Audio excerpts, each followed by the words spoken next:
May 10th, 2021. Before I call the meeting to order, I'd like to say a few things about how we'll conduct this meeting. I want to acknowledge that COVID-19 is causing us to alter our usual procedures. As we know, Governor Walz has declared a peacetime emergency in response to COVID-19, and the Met Council has determined it is not practical or prudent to conduct an in-person committee meeting for the reasons stated in the Governor's emergency executive order. Accordingly, Met Council members will participate in this meeting by phone or other electronic means, and this transportation committee meeting will be conducted under Minnesota statute section 13D.021. Before we start the meeting, we need to establish whether there is a quorum. With that, Jenna, can you call the roll, please?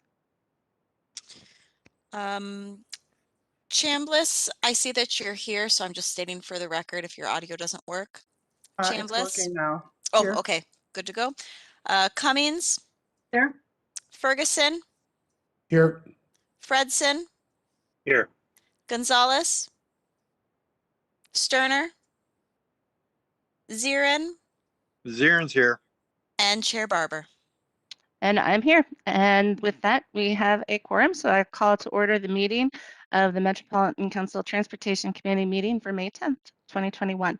Our first item on the agenda is approval of the agenda. If there are no changes to the agenda, we can move ahead. Seeing none, the agenda is approved, and we're on to approval of the minutes. And it's the minutes from the April 26th, 2021 meeting. Did anyone have changes or additions to the meeting minutes? All right, seeing and hearing none, entertain a motion to approve the minutes.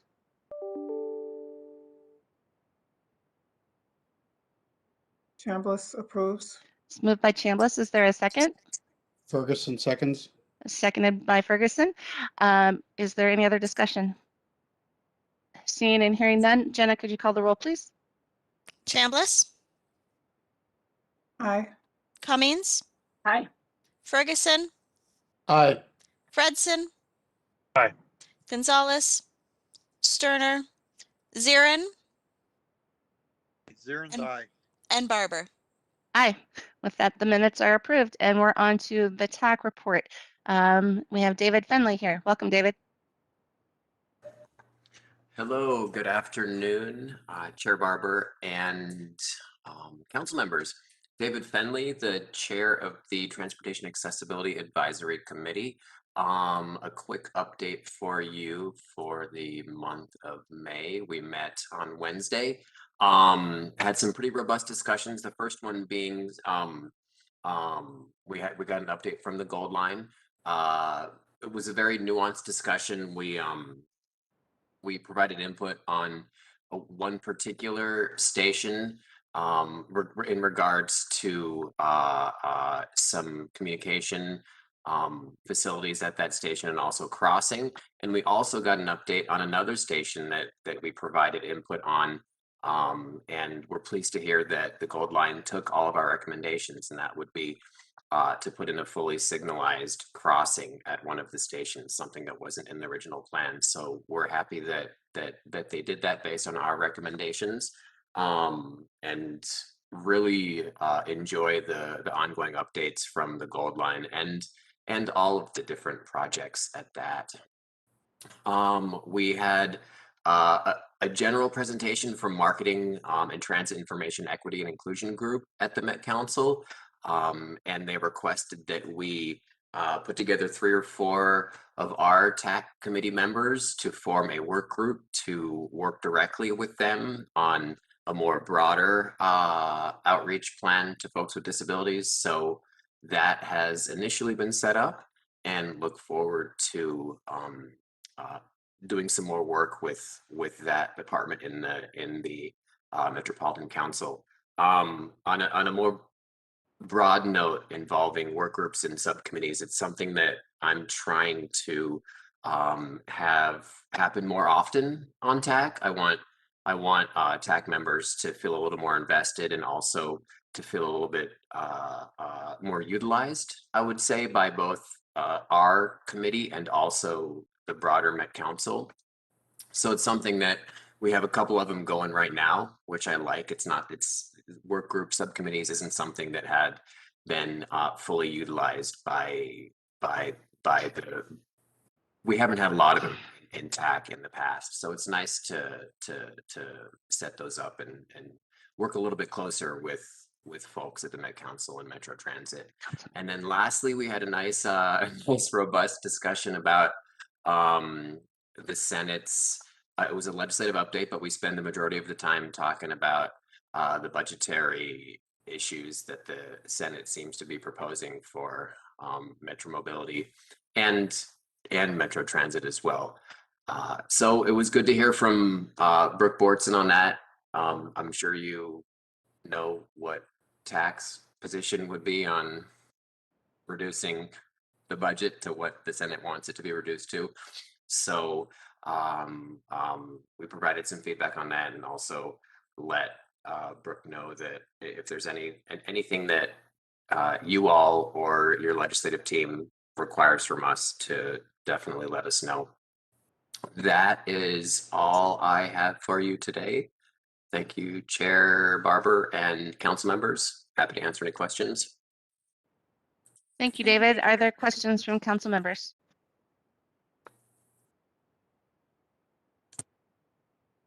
All right. I'm glad to hear the engagement with TAAC about the gold line and that there's a lot of good positive dialogue and information going back and forth. And I'm glad that they're adopting the suggestions that you guys are putting forward. So it's very good. It's good to hear. Thank you so much. Next, we're on to director reports. We have MTS Director Thompson. Thank you, Madam Chair and committee members. A couple updates this week. Next week, TAB will be approving the draft transportation improvement plan for release for public comment.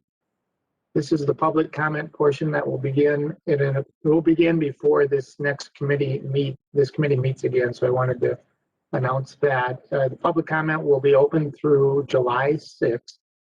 There'll be robust communications from the Met Council notifying the public of ways that they can provide input. Each year, this TIP or Transportation Improvement Plan goes through a public input process, then is approved by TAB and this committee and the council. This TIP is the 2022 through 2025 TIP that includes $5.2 billion in transportation projects across all modes. We actually are doing the public comment period slightly earlier this year so that we have, last year, if you recall, we received over 400 public comments, and we wanted to make sure we had enough time to have a good response in case we got that many comments this year. So moving it up about a month this year, but still a good opportunity for the public to comment about the transportation projects in this region. The legislature, the conference committees continue to meet on a daily basis, including today. Have not made a lot of progress. They've been basically hearing and approving things that were very similar between the House and Senate. Last Friday, they had a considerable discussion about arterial BRT, including council presentation on arterial BRT and a lot of questions around that. So it was a really good opportunity to present where we're at with our ABRT and where our plans are and our vision for the future. In terms of COVID, the really good news, for 2 weeks in a row on the contractor workforce, we've had 0 positive tests among our workforce. So trending really strongly there. Total since the beginning, 155 positives, with 154 of those returning to the workplace. For service levels, Metro Mobility continues really aggressive growth, accelerating in ridership. This past week, we are not past the 65% of pre-COVID levels, and that appears to be growing week over week. We continue to have pretty strong demand from our healthcare essential worker trips, which are about 50% of peak. Transit Link has really stabilized at about 50% of pre-COVID levels. For ridership, the Transit Link continues to have a good service for providing delivery from food banks. That continues to be a lot of requests for delivery to customers from their food shelves. And so the Transit Link is providing that service. And then we continue to provide rides to vaccine sites and along with Metro Transit. State Fair site is up and running well, but we're providing Metro Mobility rides, particularly to anybody, to any site where they book a trip for the vaccine, and we can wait and return them back home without having to book a second trip. So that's working very smoothly. With that, Madam Chair, that concludes my remarks. I'm happy to take any questions. Thank you. Are there questions from council members?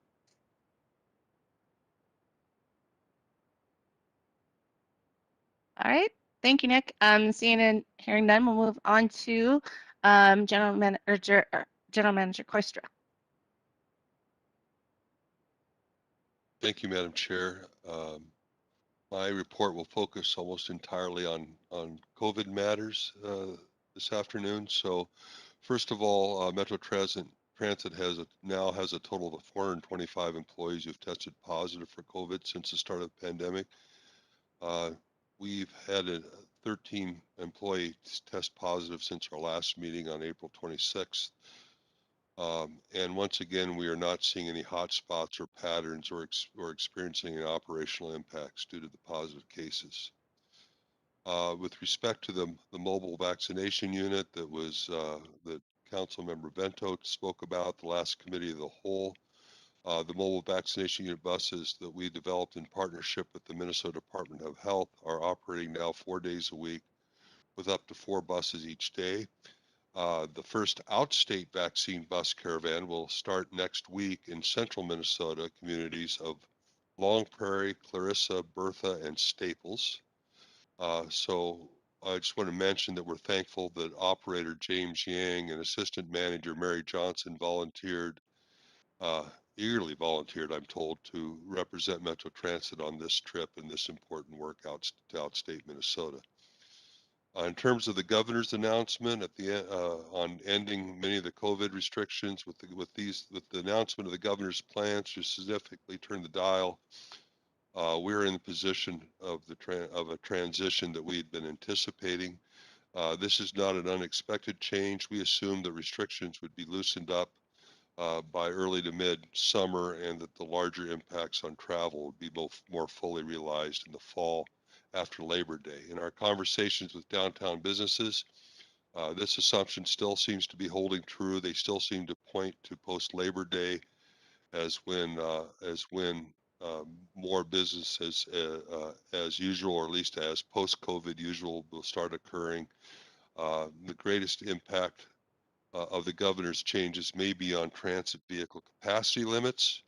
We will consult again with the Minnesota Department of Health to determine next steps with respect to changes to those limits and discussing the possibility of lifting those limits. So service planning is continuing, as well as planning and communicating changes related to return to office procedures, public access to facilities, special events, protocols, etc. With specific regard to the federal mask mandate, transit is under a federal mask mandate that currently extends until September 13th. So it appears that we will need to continue the mask mandate on transit well beyond when the state lifts its mask mandate by no later than July 1. But we are also reaching out to FTA to see if there's any plans at the federal level of an earlier change to that mask mandate from the current September 13th date. So with that, Madam Chair, I'll be available for questions. Thank you, Wes. Are there questions from council members? All right. Seeing none, thank you. Now we're on to our business. Our first item of business is the consent agenda. Did anyone have any changes or questions on the consent items? All right. If not, I'd entertain a motion to approve the items on the consent agenda. Cummings moves approval. Moved by Cummings. Is there a second? Fredson, I'll second. Seconded by Fredson. Is there any other discussion? All right. Seeing and hearing none. Jenna, could you call the roll, please? Chambliss, Aye. Cummings. Aye. Ferguson, Aye. Fredson. Aye. Gonzalez, Sterner, Aye. Zirin, Zierens and aye. Barber. Aye. With that, the consent agenda is passed. Next, we're on to business item number 2021-107. It's a Metro Transit bus diesel fuel supply contract, and we have Abel Mumbi here. Thank you, Madam Chair and members of the committee. The proposed action before you is for the Met Council to authorize the regional administrator to award and execute a 4-year contract with Manfield Diesel to provide bus diesel and delivery services in amount not to exceed $49,015,779.39. Metro Transit has about 875 buses that are diesel powered and requires a new contract to be able to continue operating. The diesel price is based on the daily index and estimate the quantity is based on our usage over time. A pre-bid meeting was held by council employees to outline the requirements for potential bidders. Procurement facilitated a bid opening on April 6th, and 6 bids were received. The Office of Equal Opportunity did not set an MCOP goal for this project based on subcontracting opportunities. 6 bids were received, ranging from $49,015,777.40 to $50,519,823.50. Manfield was the lowest bidder and deemed responsive and responsible, and is recommended for award. This contract will exceed $500,000 and requires council approval. This project will advance Thrive through the lens of livability, sustainability, and equity by providing or continue to provide transportation across the region. The funding for this project is in the Metro Transit operating budget, and there is no known opposition for this project at this time. With that, I'll take any questions. Thank you. Are there any questions from council members?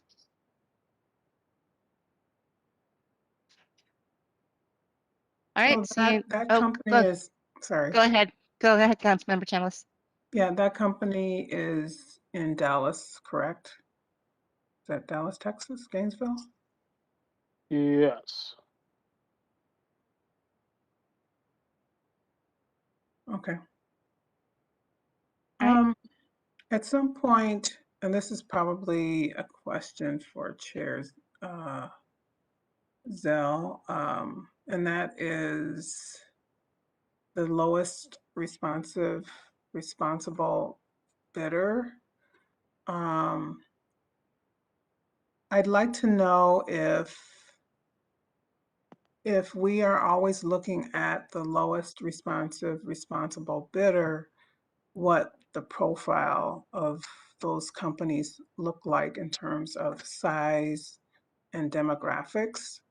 I just want to see what a competitive analysis might look like, especially when we have 6 bids for a contract. That gives us a group that we could study. And I know that other council members have asked questions about why some bids are so much lower than others.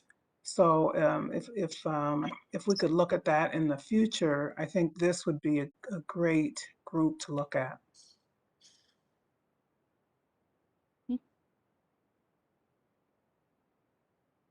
We'll make sure that, I see Jody's on, so she heard, so that, perfect. All right, additional questions or comments? All right, seeing and hearing none, I'd entertain a motion to approve business item 2021-107.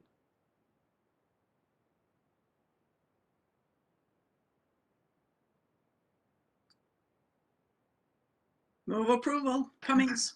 Moved by Cummings, is there a second?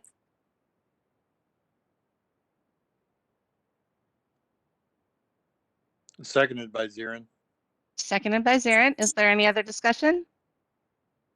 Seeing none, Jenna, could you call the roll, please? Chambliss, Aye. Cummings, Aye. Ferguson, Aye. Fredson. Aye. Gonzalez, Sterner. Aye. Zirin, Aye. and Barber. Aye, with that, the motion passes. Thank you, Abel. Thank you. Have a good day. Next, we're on to business item 2021-108, which is Southwest LRT Civil Construction Change Order. I believe Jim Alexander is going to be speaking tonight. Welcome, Jim. All right. All right. Thank you, Madam Chair, council members. I have item 2021-108 tonight. This is a change order to the civil construction contract for additional contaminated soil disposal. And the action is that the Metropolitan Council authorized the regional administrator through the Southwest Light Rail Transit Council authorized representative to negotiate and execute a change order for contract 15P 307A with London McCrossin joint venture in an amount not to exceed $21,155,890 for additional contaminated soil disposal.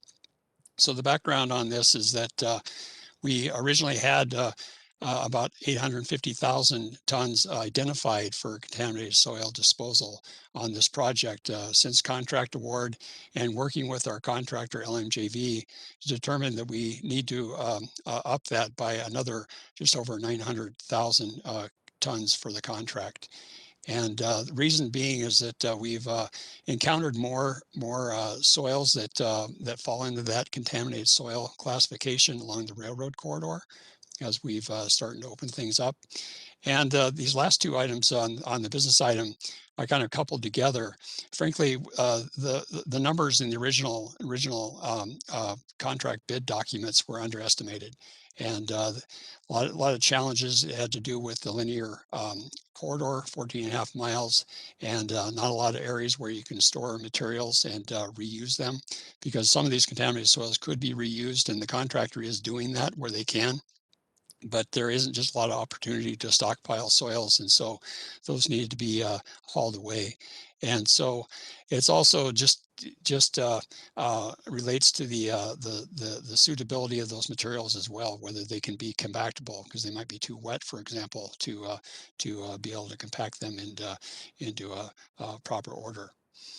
This change order will include work performed by DB firms. We say we have a pretty strong contingent of DB trucking firms under the contract with LMJV, and the contractor will maintain a 16% DB participation on the overall contract. They are currently, as of the end of March, they are running about almost 21%, 20.6% on the DB front.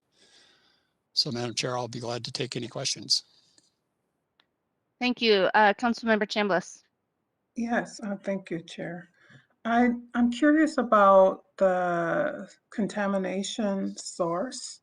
Is it at all customary, or has it ever happened that we look at getting support for payment on the contamination because of the increased expense that we have once we find it?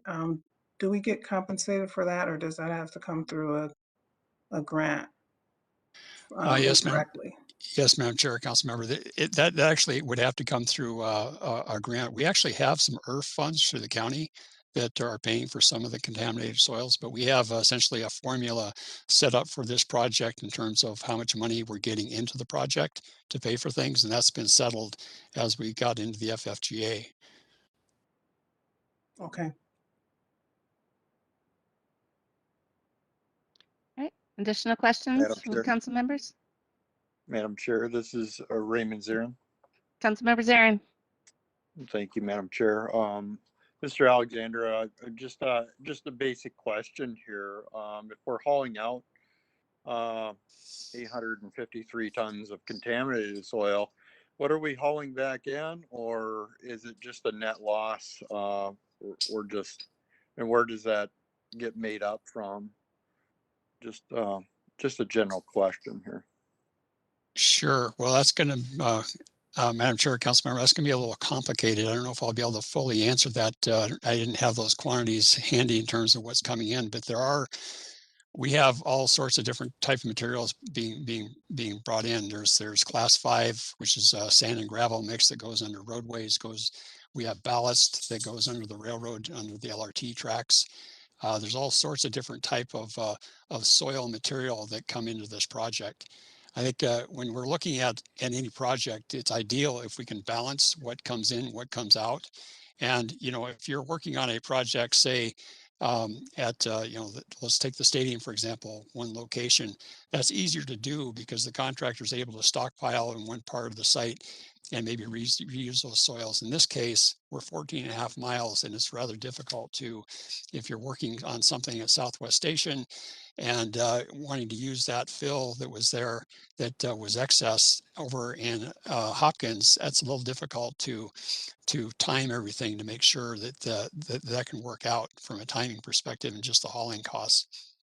So we do have, maybe just expand my response, we do have soils identified, whether it's contaminated, and it's some of it's classified that it has to go to landfill right away. Some could be used for a reuse, and we try to do that as much as we can where we have the opportunity to reuse those soils. So I don't know if I fully answered your question because I don't have quantities necessarily on hand. Sure. Madam Chair, if I could Yep. have a follow-up question. Go ahead, Councilmember Zarin. Thank you for the time.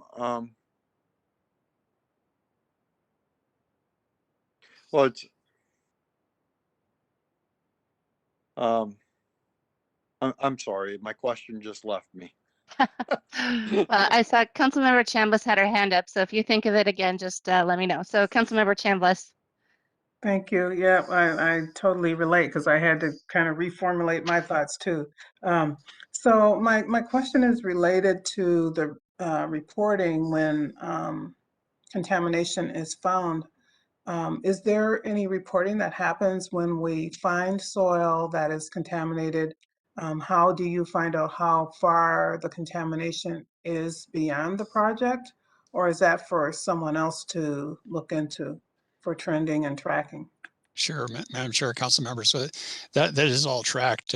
We track all the materials that go out and leave the site for contaminated materials, and we actually have a consultant that helps us with that process. So they're on site as soils are being excavated, and so we have a general idea from our pre-construction studies in terms of how deep these soils will go, the contaminated materials. So we have a general idea, but it's also that inspection that'll validate that we've taken those materials out and dispose of them in a proper manner. Councilmember Chambliss. Yeah, so if you get a sample, but does anyone go and see how far beyond our project it goes?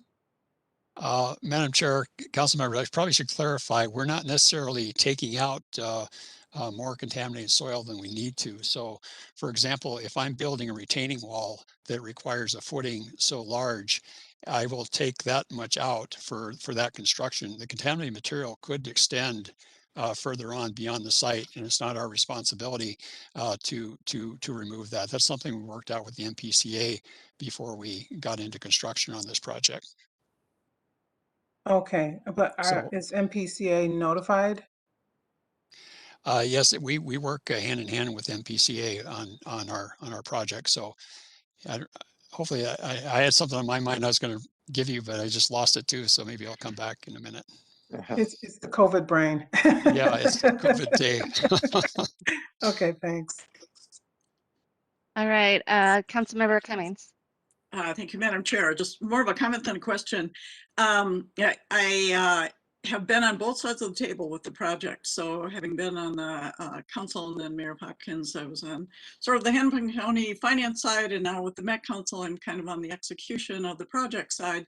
And it's interesting to see. So I watched it very, very closely, and I continue to watch it very, very closely. And I'm on the ECCB and so forth on behalf of the Met Council now. But I know this is a large change order, and I know we had another one, and there will be more. I think as we get more and more active in construction again and further into the project, I think, Jim, you can clarify, but I think we're like about 40% built, and there will be more. But and there will be additional charges that come before this body and then before the whole council. I think it is a huge challenge to be laying something down again in an active, narrow corridor where these costs could not be fully anticipated. There just is no way. So again, I think it's just, I just want to reiterate my confidence in Jim Alexander and his team in absolutely negotiating the best deal that can be done and identifying the situation and figuring the best way to mitigate whatever challenges are coming along. This is not the last one, I'm sure. But it's a challenging project, and I think most every large infrastructure project like this has these challenges that come up during construction. So I just wanted to throw in my 2 cents worth and again thank Jim and his team, because of we're in the middle of construction and these things then present themselves and they have to be dealt with, and they have to be dealt with quickly to continue to move the project forward. And I think they do an outstanding job of assessing and figuring the best way to deal with these challenges as they come along. Yeah, thank you for your comments, Councilmember. I appreciate that. Councilmember Zarin, I'm going to circle back with you to see if you found your Thank you. question. Yeah, so actually, Councilmember Chambliss did have pretty much the question I had. I just wanted to expand it just slightly and ask Mr. Jim Alexander to define contamination, because I think we all assume that it's something really bad. But contamination may not be something that is a pollutant that would really harm the environment. It might mean that there's trees involved, or there's roots in that organic material may not be suitable for building. Jim, Mr. Alexander, would you mind expanding on the definition of contamination? Sure, Madam Chair, council members, that is true. Well, contaminated materials, it spans, it's a big spectrum. It could be, it could have lead in it. It could have organics. It could have timber ties. It could have spikes in it.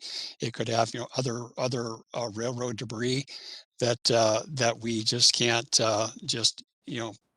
displace and throw it anywhere. So it's really kind of depends on where things are, where the excavation is located.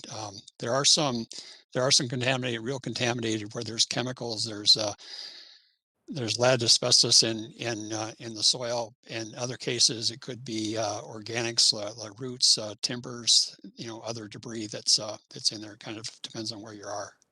So it spans the gamut there.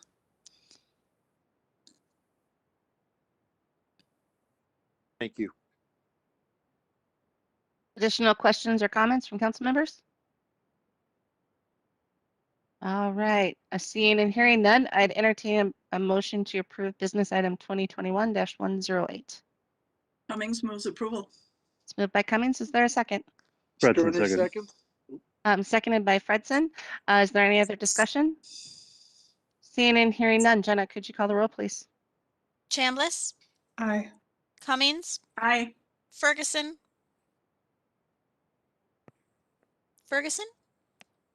Aye. Fredson, Aye. Gonzalez, Sterner, Aye. Zarin, Zierens and I. and Barber. Aye, motion carries. Thank you, Jim. Appreciate it. I think that concludes our business for the night. So I think both of those business items should go non-consent to the full council, if everyone's in agreement with that. Okay. All right. So next we're on to our information items. So we have the electric vehicles planning study, and we have Tony Fisher and Caitlin Bachlan, who's from the Great Plains Institute, joining us tonight.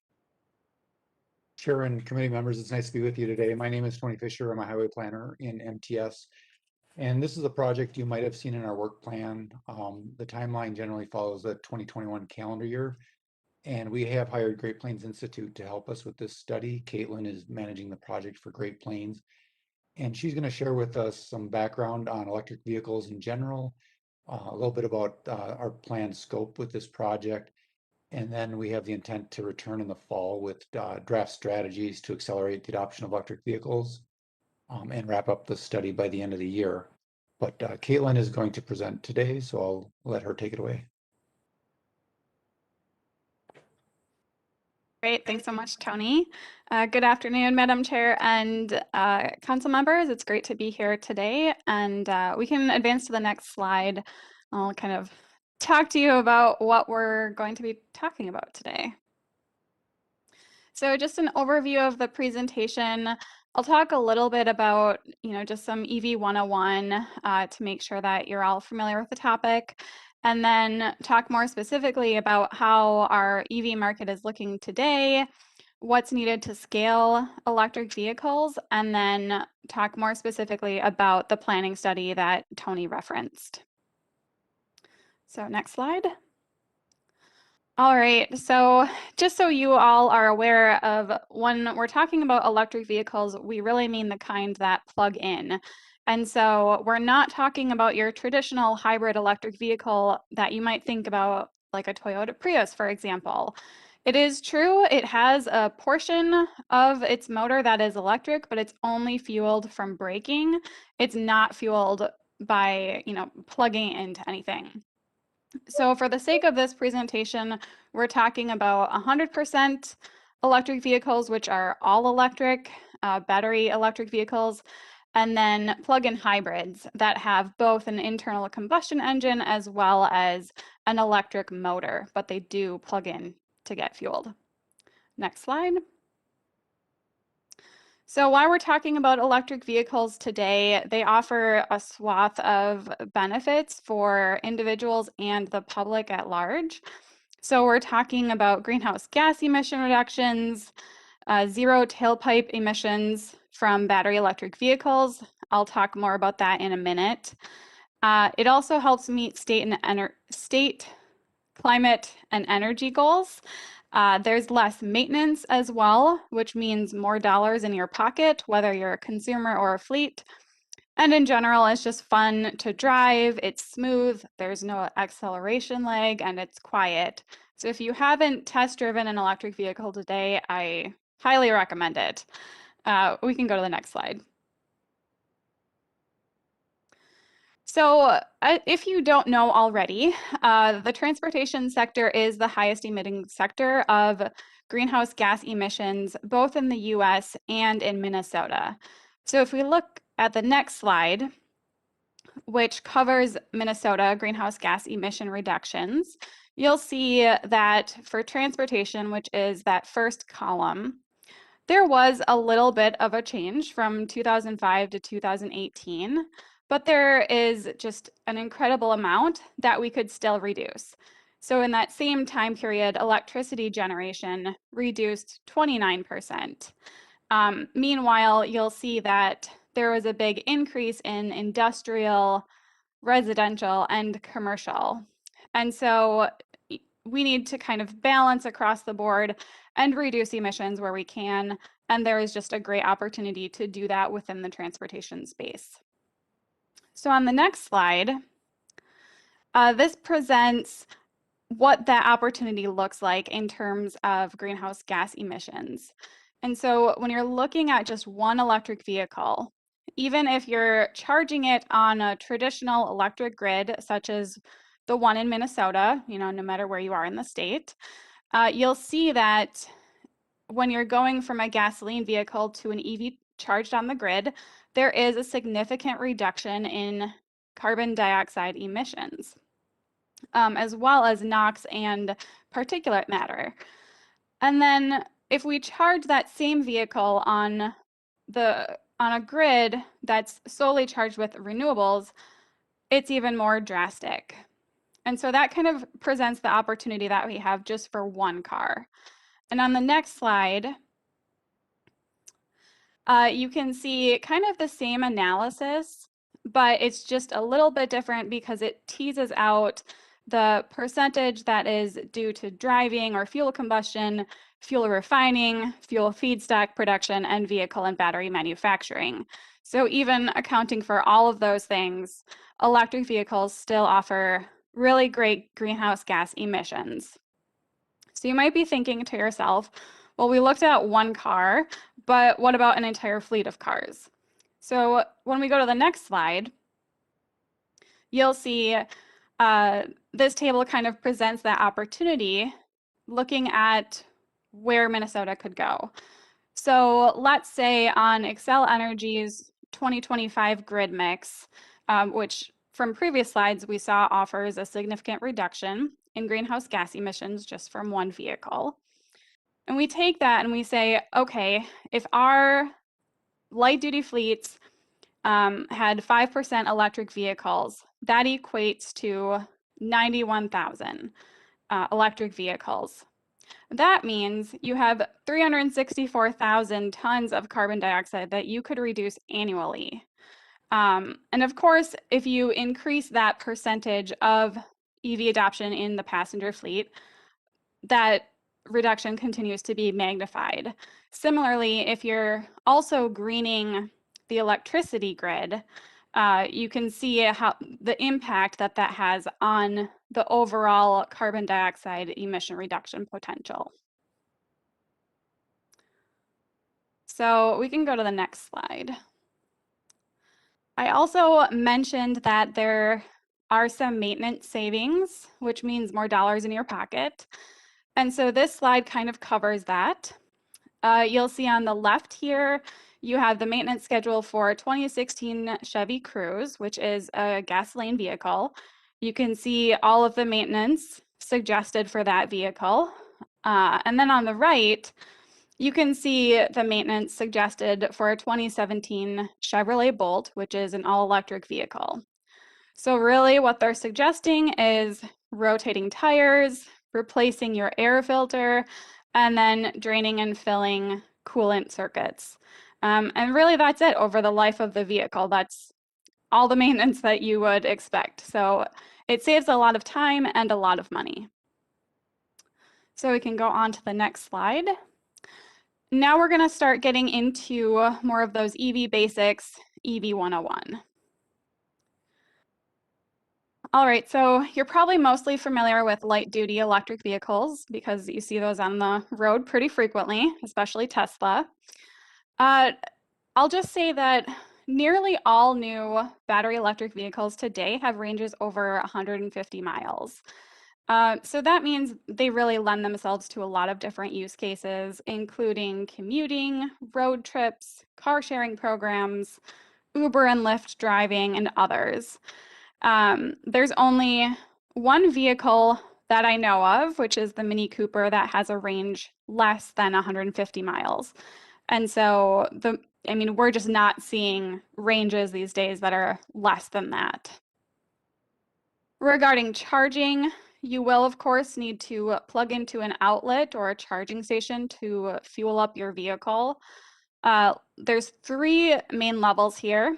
Level 1 is going to be your slowest charge, basically just a wall outlet. It's going to give you 2 to 5 miles of range per hour, and that equates to 24 to 60 miles of range if you plug it in overnight for 12 hours. If you're plugging into a level 2, which is a slightly faster charge, that's going to be a 240 volt outlet. So you think about your big appliances in your house, maybe like a dishwasher, that typically runs on 240 volts. And so that's going to give you 10 to 20 miles of range per hour. So about half the time of a level 1. And then DC fast charging, it's really the fastest charge. Gives you speeds today up to 350 kilowatts, and you can typically get your vehicle charged in 30 minutes or less. And there are a lot of ways that you can find charging stations these days. Plugshare.com is one of the most well-known ones in Minnesota. And if you have an electric vehicle, it'll also come with technology in your dashboard to locate chargers for that vehicle. Next slide. And so I'll just touch briefly on medium and heavy duty because this is an emerging technology. The most common use cases that we see today include delivery and transit, which of course includes school buses because you're transiting school children around. For charging technology, a lot of the times you can use the same plug standard as a light duty vehicle. It's just going to take more time because the battery is larger. There's also overhead charging technology, which is being explored. That typically is used to charge buses. and it can provide a greater power than if you're just plugging it into a charging station. Further out, we're looking at long-range semis, garbage trucks, and even airplanes. These are all kind of in their demonstration phase, so not going to focus too much on that today, but just wanted to give you a sense of where the market is going. So as I mentioned today, you'll commonly see delivery trucks, which could be either class 4 or class 5, and then also transit and school buses being electrified. So that kind of gives you a sense of what the market looks like today in picture form. Next slide. All right, so now we're going to get into what the market looks like today, looking more specifically at data. So today we have, this is just a snapshot, and I mean, you'll see that when I was developing these slides, it was back in February. So I'm sure if we look today, these numbers would be even higher, just because the technology transforms so quickly and more charging stations are being rolled out every day. But what this slide really shows is how many charging stations we have available today, along with how many vehicles we have today. So you can actually do some math here and calculate, how many charging stations does it break down if you're looking at, like, let's say we take Tesla vehicles out of the picture. You can play around with this data set and figure out, what the trajectory looks like today. And that can really be a useful tool if you're wanting to figure out where charging stations should be built within a certain area. So it's just a helpful tool to kind of let you know what's happening today and then figure out where you want to go from here. Next slide.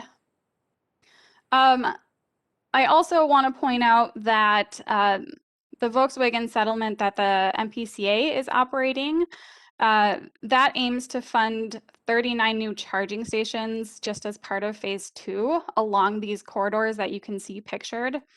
And so infrastructure is increasing, annually. And so that gap is getting better. But we definitely need to add additional charging stations to encourage more people to drive electric, really just helping to reduce range anxiety and give them more comfort. We can go to the next slide. All right, so you're probably wondering, how many vehicles do we have on the road today? So this looks at EV sales. So you can kind of see, we started back in 2011 with just a very small amount of plug-in hybrids, and that has quickly scaled. You'll see in 2020, I mean, we have a larger share of all electric vehicles, which is the BEV, that blue portion. And at the time of this snapshot, we were just a little bit into 2021. So that's why you see the drastic drop in 2021. But we anticipate that, it's going to be on par with 2020 or even higher. The other thing to point out on this slide is that even though our sales have been increasing, the overall share of electric vehicles in that light duty market is relatively low. So it has been increasing, but if we want to really meet those climate goals, we need to increase that demand even higher. So you can see it's only about less than 2% today. So we can go to the next slide. All right, so there's an animation here, so you can click again. So we just wanted to highlight all of the great commitments that companies like General Motors and Volvo, Ford are making when it comes to electric vehicles. This really underscores why we're scaling EV adoption, because there's so many commitments out there. So we can go to the next slide. All right, so we looked at what's happening in Minnesota in terms of EV sales, and now this slide presents US annual EV sales forecast. So looking into the next 20 years, kind of where we're going to be at. I'm so sorry about that. And so what this is getting at, we can go to the next slide, which kind of pulls out some numbers here. So when we start to correlate this to Minnesota, what this means is looking at our current trajectory for EV adoption, it suggests that by 2040, we could anticipate 17,000 vehicles in Minnesota for electric vehicles.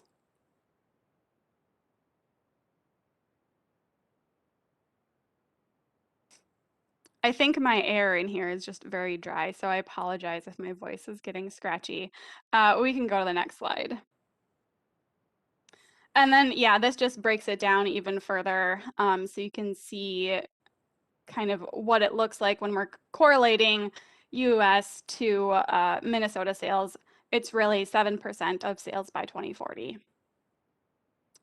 Next slide. All right. So now we'll start talking about all of the pillars of success really needed to scale EV adoption. So the first pillar is looking at public policy. We need policies to help incentivize EV adoption. That's like the number one thing we hear is that funding incentives are needed, and it's the most critical thing. And so other policies could include like HOV, lane access, low carbon fuel standard, and others. And you'll see here that Minnesota is behind other states when it comes to that supportive policy. And we can go to the next slide. All right, so I talked a lot about vehicles on the road today. What I didn't say is that Minnesota offers only 48 models compared to 66 models in other states. 19 are all electric and 29 are plug-in hybrid. But we've heard that consumers want greater selection. And so I'm sure you're all aware that with Clean Cars Minnesota, it could increase, or it will increase vehicle availability in Minnesota. And so this might change in the near future. We can go to the next slide.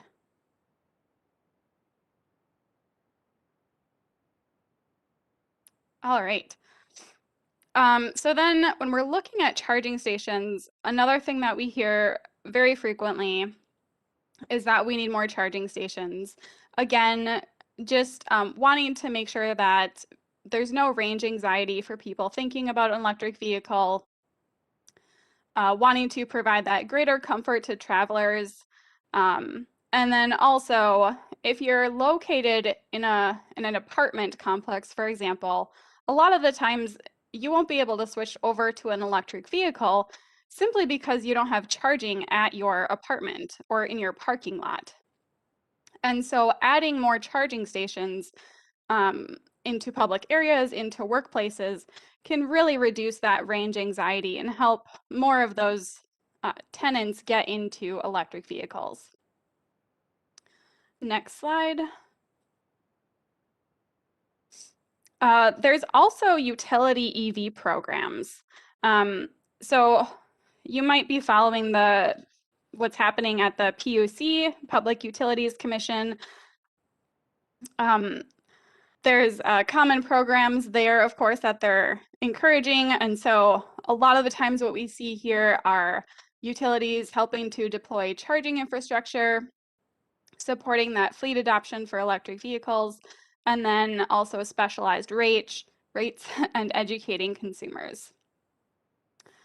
Lastly, the thing to highlight is when utilities can provide a lower cost for charging, that really does encourage people to switch over to an electric vehicle because it costs even less to fuel. Now we can go to the next slide. The last thing to highlight in terms of a pillar of success is EV-ready cities. So this is something that the Great Plains Institute has been developing for quite some time. We're getting ready to actually launch a pilot program that will help cities explore this a little bit further.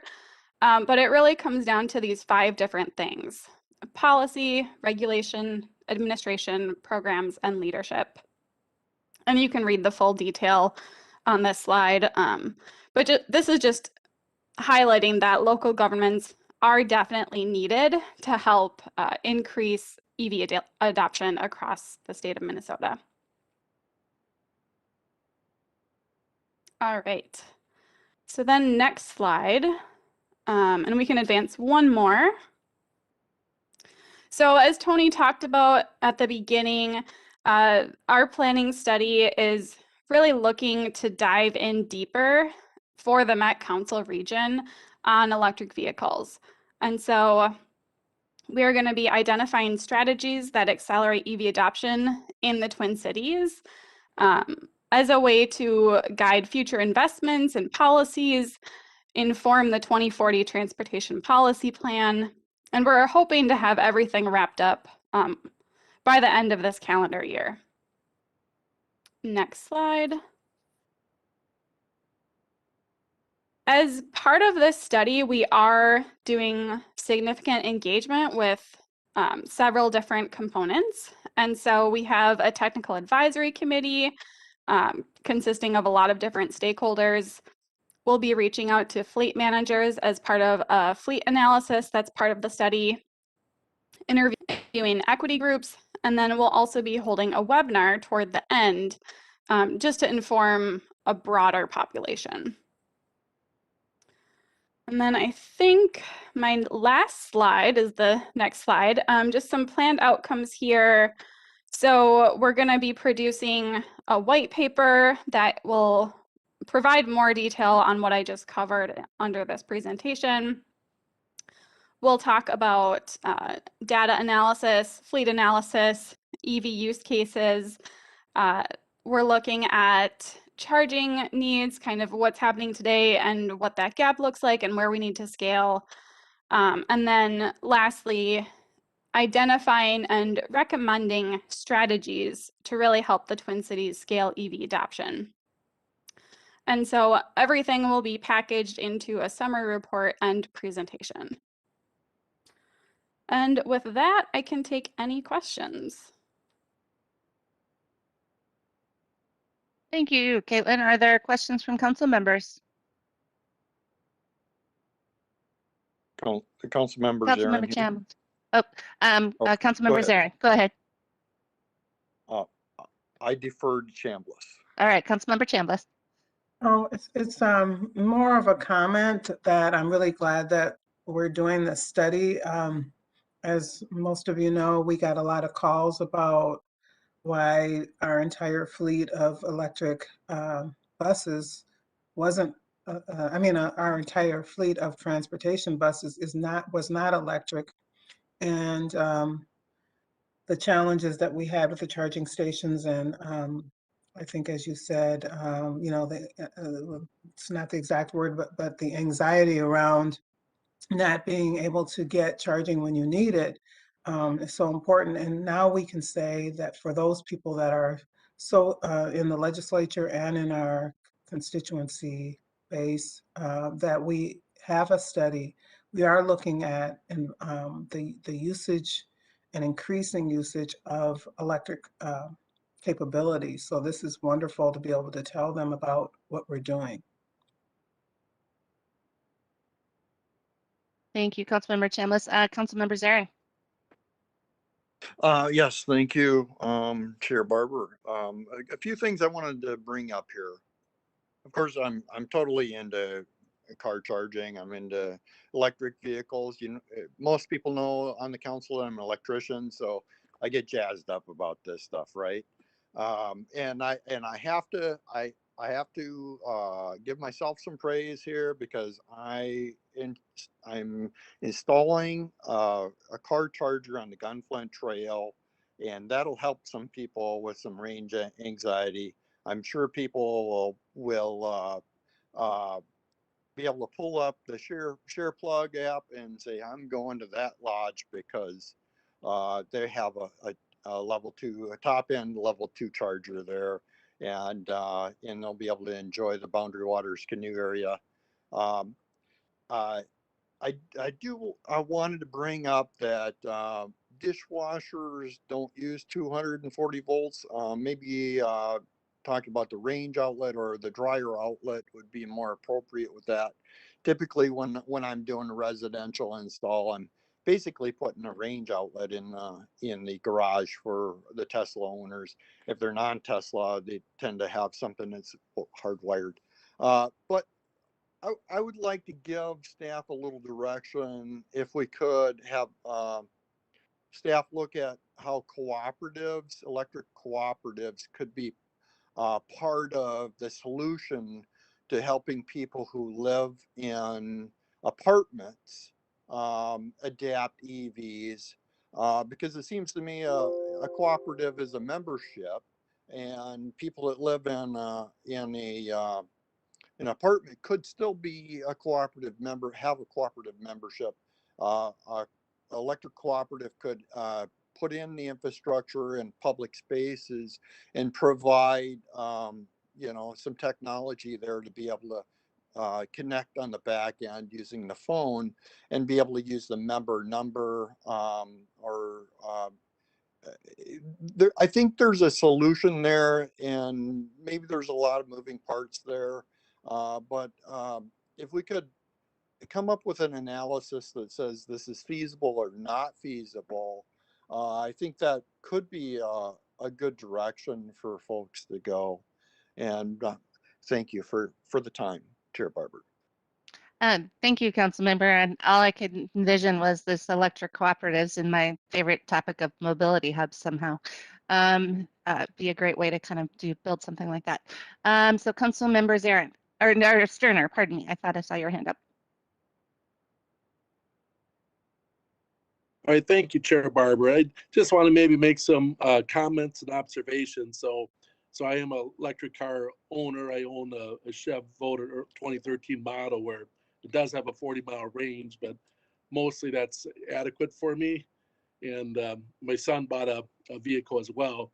What I'm seeing is mostly, when my observation is, it's like a lot of the car companies, the dealerships, even the large ones, are lucky they're going to have one electric car in the whole lot. When we're dealing with Chev and Ford, and I think, like you're probably, how you did in your presentation, is there is a lot less maintenance. I'm just doing wiper blades, change the fluids maybe about once a year, and rotate tires and one set of new tires. Otherwise, that's it. And I think some of the dealerships don't want to sell those because they make a lot more in the service part of it in the parts area. So I think that kind of like limits them from being sold. But I think once it hits that tipping point and competition, I think it will help. And the other thing is, I'm seeing, like council member Zurin brought up, is like there's a lot of places where it's hard to do charging. I'm finding places, but if there was, say, some support of shopping centers or small businesses or office buildings where they could maybe help them, put in some plugging stations, and maybe at cost or a little bit more, or some incentives for them to do it, I think that would really help break it open. So when clients and customers and people work in offices can charge at work, and that, I think that would make a big difference with it. So thank you for the presentation, and I'm looking forward to Metropolitan Council joining the wavelength with electric buses soon. Okay. Any additional questions or comments from council members? All right. Well, thank you, Caitlin and Tony. Appreciate this very much, and we look forward to having you back. Perfect. Well, with that, our business is done for the night, so you get about an extra hour back in your day. So enjoy it, and have a good evening, everyone. And we are adjourned. Bye. Thanks. Bye.